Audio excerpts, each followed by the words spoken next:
Hello বন্ধুরা, শিক্ষা and টিউটোরিয়ালের পক্ষ থেকে তোমাদের সবাইকে স্বাগত জানাই। আজকে আমি আলোচনা করব উচ্চ মাধ্যমিক 2024-25 শিক্ষাবর্ষে এবিটিএ টেস্ট পেপারের এডুকেশন অর্থাৎ শিক্ষাবিজ্ঞান বিষয়ের প্রশ্নোত্তর নিয়ে। আজকে যে সেটটি আলোচনা করব সেট নাম্বার 1। এই সেটের সমস্ত এমসিকিউ এবং এসিকিউ প্রশ্নোত্তরগুলো করে দিয়েছি, চলো দেখে নিই।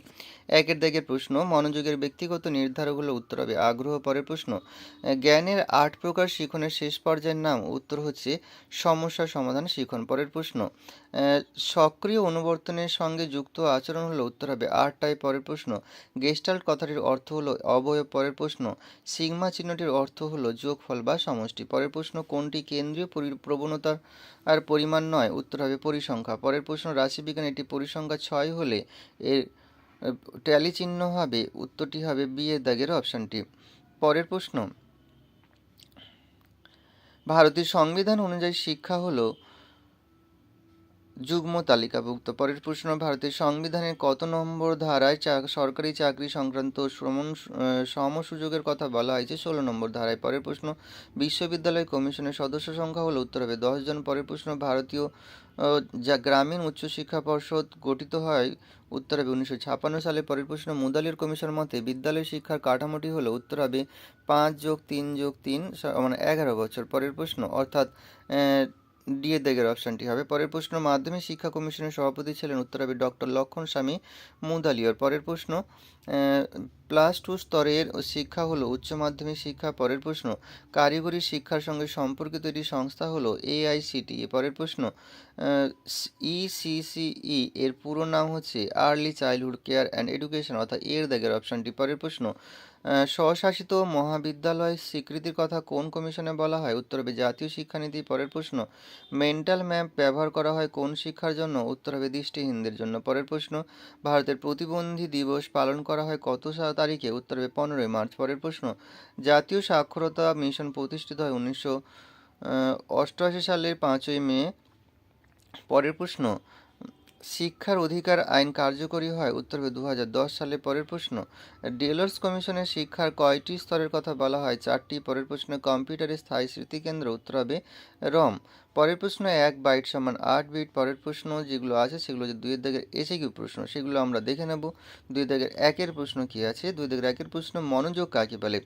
যে মানসিক প্রক্রিয়া অনেকগুলি বিষয়ের মধ্যে থেকে কোনো একটি বিষয়ের প্রতি আমাদের চেতনাকে কেন্দ্রীভূত করে তাকে মনোযোগ বলে। পরের প্রশ্ন, প্রেষণা চক্রটি চিত্রের সাহায্যে দেখা, এভাবে ছবিটা এঁকে দিয়েছে, দেখে নেবে। পরের প্রশ্ন, থর্নডাইকে দেওয়া প্রস্তুতির সূত্রটি লেখো, উত্তর হবে প্রাণী যখন উদ্দীপক ও প্রতিক্রিয়ার মধ্যে সংযোগ রচনা করার জন্য প্রস্তুত হয় তখন সংযোগ ঘটলে সে তৃপ্ত হয় এবং না ঘটলে বিরক্ত হয়। অন্যদিকে যখন সে সংযোগ রচনা করার জন্য প্রস্তুত নয় তখন সংযোগ ঘটলে সে বিরক্ত হয়। পরের প্রশ্ন, পরিসংখ্যা বিভাজন কি? স্কোরগুলিকে তাদের মনের ক্রম অনুসারে সাজানোর পর পরিসংখ্যার সাথে যুক্ত করে বিভাজিত করাকে পরিসংখ্যা বিভাজন বলা হয়। পরের প্রশ্ন, গড়ের দুটি ব্যবহার লেখো। সবচেয়ে নির্ভরযোগ্য কেন্দ্রীয় প্রবণতা জানার জন্য গড় ব্যবহার করা হয়। বিভিন্ন রাশিমালার বৈশিষ্ট্যমূল্য তুলনার ক্ষেত্রে গড় ব্যবহার করা হয়। পরের প্রশ্ন, SUPW এর পুরো নাম কি?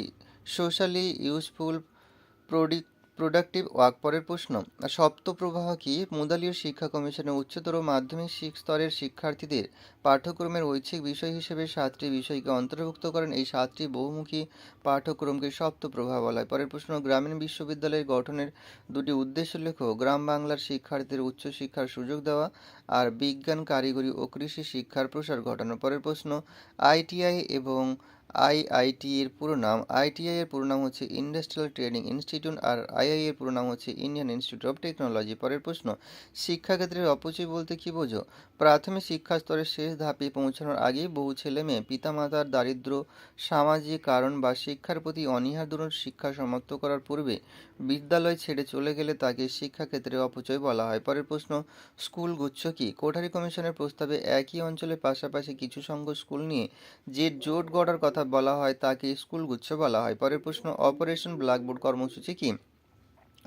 সমগ্র দেশের প্রাথমিক শিক্ষার প্রসার ও গুণগত মান উন্নয়নের জন্য প্রয়োজনীয় পরিকাঠামো এবং মানব সম্পদের ব্যবস্থা করা, যার মধ্যে আছে শ্রেণীকক্ষ, শিক্ষাপকরণ, পানীয় জল, শৌচাগার এবং লিঙ্গভিত্তিক শিক্ষকের ব্যবস্থা। পরের প্রশ্ন, ব্যতিক্রমী শিশু কাকে বলা হয়? সাধারণভাবে যেসব শিশু দৈহিক, মানসিক, প্রক্ষোভী এবং সামাজিক বৈশিষ্ট্যের দিক থেকে সাধারণ শিশু থেকে পৃথক এবং শিক্ষণগত ত্রুটির কারণে নির্দিষ্ট মাত্রায় স্বাভাবিক জীবনযাত্রার অক্ষম, তাদের বিপরীতক্রমী শিশু হিসেবে গণ্য করা হয়। পরের প্রশ্ন, ব্যবহারিক সাক্ষরতা কাকে বলে? লেখাপড়া ও সাধারণ গণিতের জ্ঞান অর্থাৎ 3R এর জ্ঞান অর্জন করাকে ব্যবহারিক সাক্ষরতা বলা হয়। পরের প্রশ্ন, ভিইসি এর পুরো নাম কি? ভিলেজ এডুকেশন কমিটি বা গ্রাম্য শিক্ষা সমিতি। পরের প্রশ্ন, হার্ডওয়্যার সফটওয়্যার বলতে কি বোঝো? হার্ডওয়্যার শিক্ষাক্ষেত্রে ইঞ্জিনিয়ারিং প্রযুক্তিবিদ্যার প্রয়োগী হলো হার্ডওয়্যার প্রযুক্তিবিদ্যার। সফটওয়্যার হচ্ছে আধুনিককালে যে শিক্ষা প্রযুক্তিবিদ্যার শিক্ষণ প্রক্রিয়াকে বিজ্ঞানসম্মতভাবে উন্নত করতে এবং শিক্ষার্থীদের আচরণধারা পরিবর্তন করতে ব্যবহার করা হয়, তাকে সফটওয়্যার প্রযুক্তিবিদ্যা বলা হয়। র্যাম ও রমের মধ্যে দুটি পার্থক্য। র্যাম হলো প্রাইমারি মেমোরি আর রম হলো সেকেন্ডারি মেমোরি। র্যামের ক্ষমতা আর রমের ক্ষমতার তুলনায় বেশি। পরের প্রশ্ন, কম্পিউটারের দুটি সুবিধা। কম্পিউটার শিক্ষার মাধ্যমে শিক্ষার্থী তার নিজের অগ্রগতি অনুযায়ী শিক্ষা গ্রহণ করতে পারে। কম্পিউটারের শিক্ষার মাধ্যমে শিক্ষার্থী তার শিক্ষণের প্রতিক্রিয়ার ফলাফল দ্রুত জানতে পারে। পরের প্রশ্ন, সর্বশিক্ষা অভিযানের দুটি উদ্দেশ্য লেখো। 2003 সালের মধ্যে 5 থেকে 14 বছর বয়স পর্যন্ত সকল শিশুকে বিদ্যালয়ে ভর্তি করা। 2007 সালের মধ্যে সব শিশু 5 বছরের প্রাথমিক শিক্ষা গ্রহণ করবে। ব্রেইল পদ্ধতি কে কবে প্রবর্তন করেন? ব্রেইল পদ্ধতি 1829 খ্রিস্টাব্দে ফরাসি নাগরিক লুইস ব্রেইল প্রবর্তন করেন। আইসিডিএস এর পুরো নাম কি? Integrated child development service. পরের প্রশ্ন, কর্মের জন্য শিক্ষা বলতে কি বোঝো? যে বিশেষ শিক্ষা প্রক্রিয়ার মাধ্যমে কর্মদক্ষতা বিকাশ ঘটিয়ে ব্যক্তিকে শ্রমের প্রতি শ্রদ্ধাশীল করে তোলা যায়, সেই ধরনের শিক্ষাকে কর্মের জন্য শিক্ষা বলা হয়।